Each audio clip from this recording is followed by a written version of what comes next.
Okey, bab 7. Okey. Ekor perdagangan dan untung rugi. Ini sangat penting dalam ekor kamu sepanjang Form 5. Okey. Tujuan penyediaan apa? Okey, akal perdagangan disediakan untuk mengetahui untung atau rugi kasar. Lepas tu, dia juga mengetahui sama ada aktiviti yang dilaksanakan ke atas barang niaga atau perkhidmatan tersebut mendapat untung atau rugi tanpa mengambil kira belanja dan hasil lain. Okey. Kalau untung rugi pula ialah mengetahui sama ada perniagaan itu mendapat untung atau rugi bersih setelah mengambil kira semua hasil dan belanja.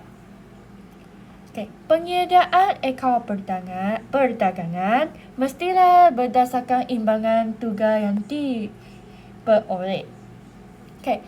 Untung atau rugi kasar mestilah sama dengan jualan bersih tolak kos jualan.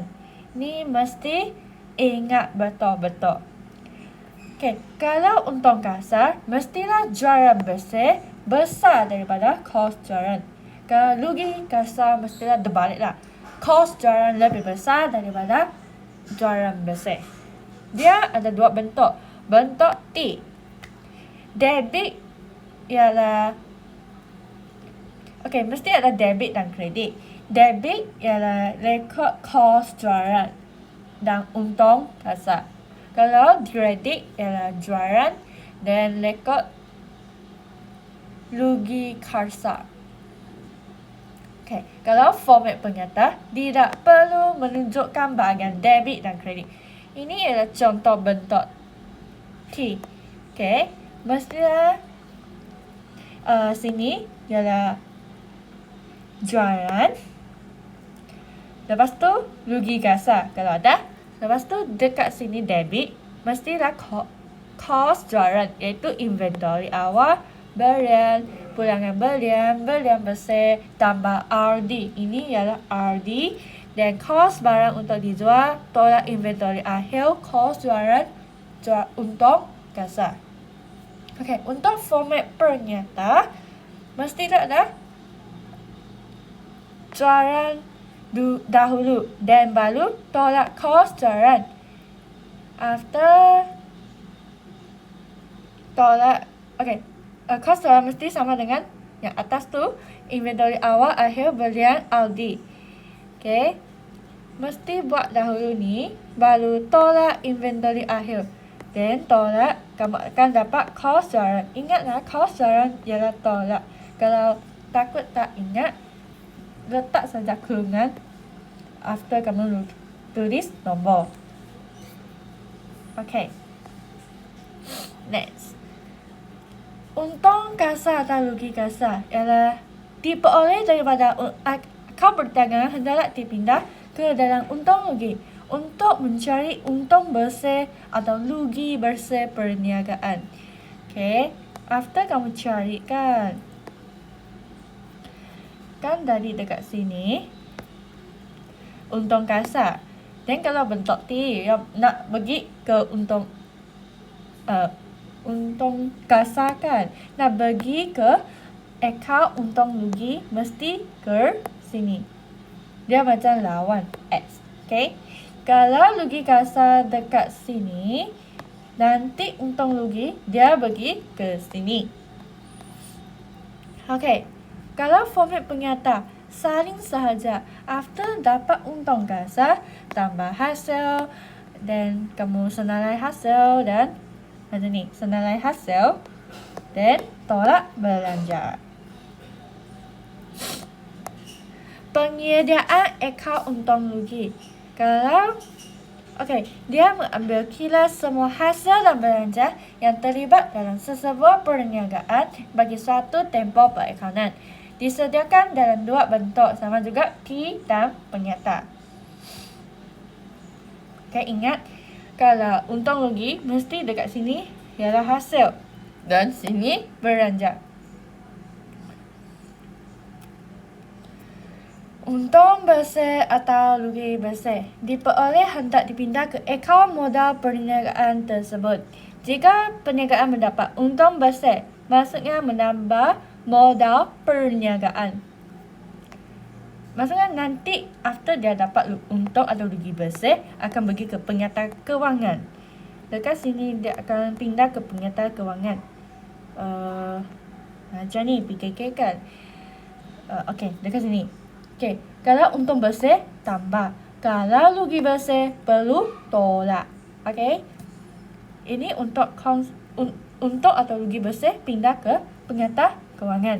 Okey, tujuan penyediaan PKK ialah senarai semua aset dan liability perniagaan, menunjukkan kedudukan kewangan perniagaan.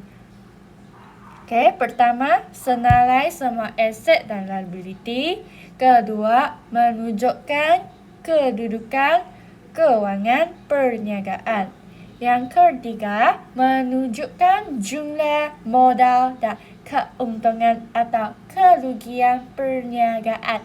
Yang terakhir, menunjukkan modal kerja, iaitu jumlah kecairan perniagaan dalam tempoh semasa. Okey. Mesti ada berkaitan aset dan liability, tunjuk kedudukan kewangan, menunjukkan jumlah modal dan keuntungan atau kerugian perniagaan. Penyediaan PKK mesti bentuk T dan format penyata. Yang bentuk T yang kita tahu ialah belajar dari bab 2. Aset bukan semasa, aset semasa. Equity pemilik, liability bukan semasa. Dan liability semasa. Kalau format penyata, aset bukan semasa dahulu, lepas tu aset semasa tolak liability semasa. After dapat modal kerja, mesti tambah dengan aset bukan semasa. Mesti ingat aset semasa tolak liability semasa, dapat modal kerja, tambah dengan ABS. Lepas tu dapat jawapan, kamu buat macam ni. Dan buat yang baru, equity pemilik. Dan mesti ada modal awal, untung atau rugi bersih, tolak ambilan atau tambah modal tambahan, dapat modal akhir. Lepas tu kalau ada liability bukan semasa, letak saja dan tambah. Lepas tu ingat mesti dua-dua ini ialah imbang. Penyediaan akaun modal, butiran ambilan, untung bersih atau rugi bersih akan memberi kesan terhadap akaun modal. Okey, yang pertama, kalau untung akan tambah modal. Modal tambahan pun juga tambah modal. Rugi dan ambilan akan mengurangkan modal perniagaan. Okey.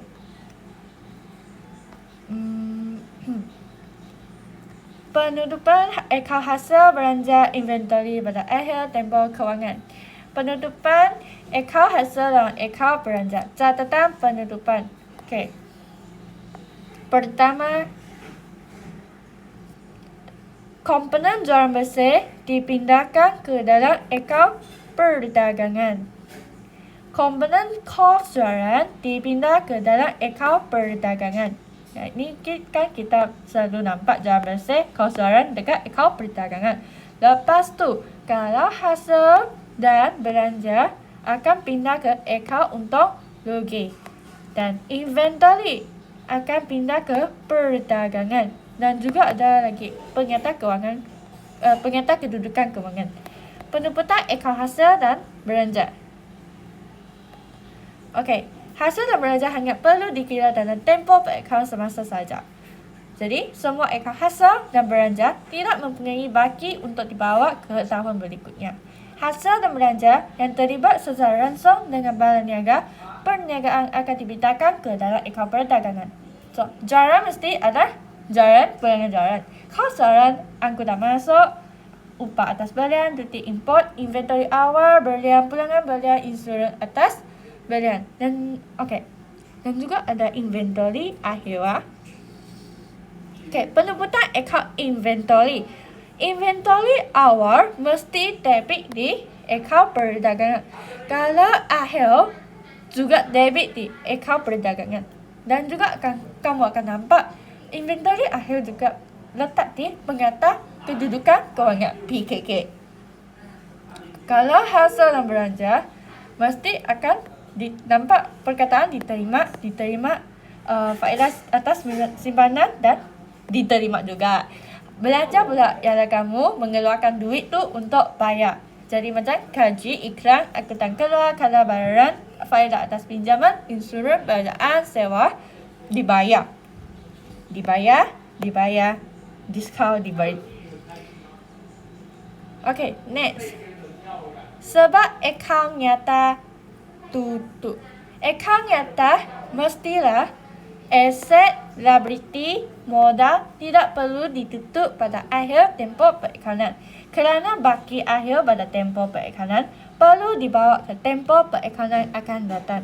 Baki-baki akaun nyata juga akan menjadi baki awal pada tempoh perikanan tahun berikutnya, iaitu sebagai catatan pembukaan. Jadi, akaun nyata mesti aset, liability, modal. Kalau nominal ialah hasil belanja. Mesti ingat nyata ada aset, liability, modal lah. Okey.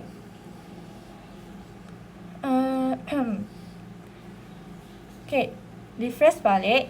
Tujuan penyediaan akaun perdagangan untuk mengira untung rugi kasar perniagaan. Untung kasar mesti sama dengan jualan bersih tolak kosaran. Tujuan penyediaan akaun untung rugi mengira untung atau rugi bersih perniagaan.